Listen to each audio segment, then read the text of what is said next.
Kita akan lanjutkan kembali pemirsa perbincangan kita dengan Dr. Andri, dokter spesialis kedokteran jiwa. Dr. Andri. Dr. Andri? Ya, ini ada informasi tambahan. Yang sembuh belum ada angka yang bertambah begitu, namun yang meninggal bertambah. Informasi-informasi ini ketika sampai di masyarakat menimbulkan kegelisahan tersendiri, Dok. Banyak masyarakat yang cemas akan ini. Apakah hal ini bisa mempengaruhi kondisi kejiwaan seseorang atau masyarakat, Dok? Iya, saat ini mungkin kita melihat masalahnya berkaitan dengan kondisi sehari-hari ya.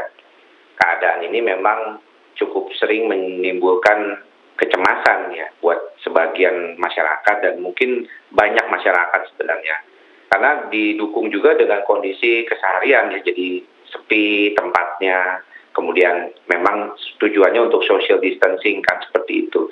Tetapi saya kira banyak karena begitu banyaknya liputan-liputan media dan juga media sosial, juga WhatsApp group terkait dengan kondisi ini yang terus-terusan setiap hari, hampir 24 jam mungkin tidak pernah putus memberitakan terkait dengan corona ini. Jadi sebenarnya mereka udah apalagi kalau berita kematiannya lebih dominan daripada berita sembuhnya, mungkin akan mempengaruhi lebih dominan buat masyarakat seperti itu.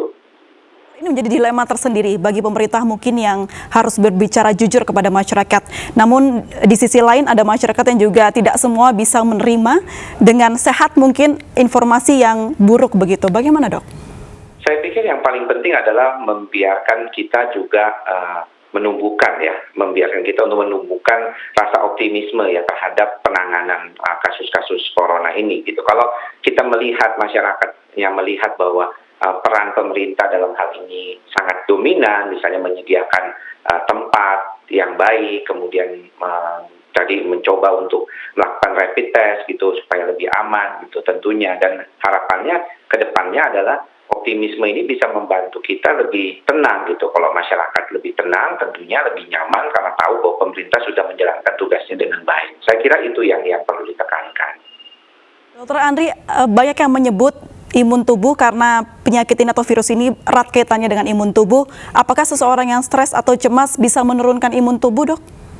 Ya, kalau misalnya stresnya berkelebihan, orang itu akan menjadi cemas, kemudian kecemasan itu bisa berdampak ke fisik ya, salah satunya gangguan tidur misalnya. Orang kalau gangguan tidur, maka dia akan menurun imunitasnya kalau misalnya tidurnya itu terganggu, misalnya dari yang biasanya bagus 6-7 jam, jadi cuma 3-4 jam karena saking cemasnya. Atau yang paling sering juga dikaitkan kalau stresnya memanjang, maka bisa meningkatkan kortisol dan adrenalinnya. Jadi kortisol yang tinggi maka akan menurunkan sistem kekebalan tubuh ya, karena akhirnya tubuh selalu dalam kondisi stres atau kita bilang tuh flight or fight response seperti itu. Betul ya, Dok ya, erat kaitannya keadaan jiwa atau stres tidaknya dengan imun tubuh begitu. Baik. Ya, tentunya. Baik, kalau kita melihat banyak sekali informasi hoax yang akhirnya bernilai negatif begitu, Dok. Apa yang harus dilakukan agar seseorang tidak merasa cemas atau khawatir mendengar informasi yang kurang baik? Saya pikir yang paling penting adalah bagaimana kita mendapatkan informasi yang tepat dan benar. Dan ini kita harus dapatkan dari website atau Kementerian Kesehatan dalam hal ini, atau misalnya dari Perhimpunan Dokter. Biasanya perhimpunan dokter umum, perhimpunan dokter spesialis, perhimpunan dokter gigi itu sudah memberikan banyak ya, artinya informasi-informasi edukasi tentang masalah corona ini, dan mereka memberikannya dengan cara media sosial juga ya, dan kita harapkan yang hoax seperti misalnya bagaimana bisa mencegah dengan cara yang mungkin di luar daripada kebiasaan itu, yang tentunya juga bisa membuat banyaknya kasus-kasus malah bukan jadi akhirnya nggak benar gitu. Misalnya kayak katanya makan banyak cuka, kita jadi kumur cuka, kemudian bawang putih ya, segala macam. Itu ternyata kalau kita bisa lihat memang ada di dalam beberapa penelitian itu ternyata tidak benar gitu. Jadi kita lihat aja website yang jelas. Ini yang penting di mana Kementerian Kesehatan, dokter-dokter spesialis, perhimpunan dokter spesialis, perhimpunan dokter umum, ID dalam hal ini juga membantu untuk memberikan informasi yang benar kepada masyarakat, dan masyarakat juga diupayakan berada pada kondisi tersebut. Jadi yang disebar di WhatsApp group, di website, di media sosial adalah informasi-informasi yang benar gitu. Jadi jangan asal semuanya terima gitu informasi tersebut. Baik, dokter, berbicara soal sugesti, beberapa masyarakat melihat, mendengar, dan membaca berita yang negatif. Ada beberapa di antaranya akhirnya muncul gejala-gejala seperti batuk kecil atau merasa tenggorokan gatal. Apakah bisa informasi yang didapat, yang dibaca itu bisa mempengaruhi ada penyakit-penyakit yang sebenarnya bukan COVID-19, dok?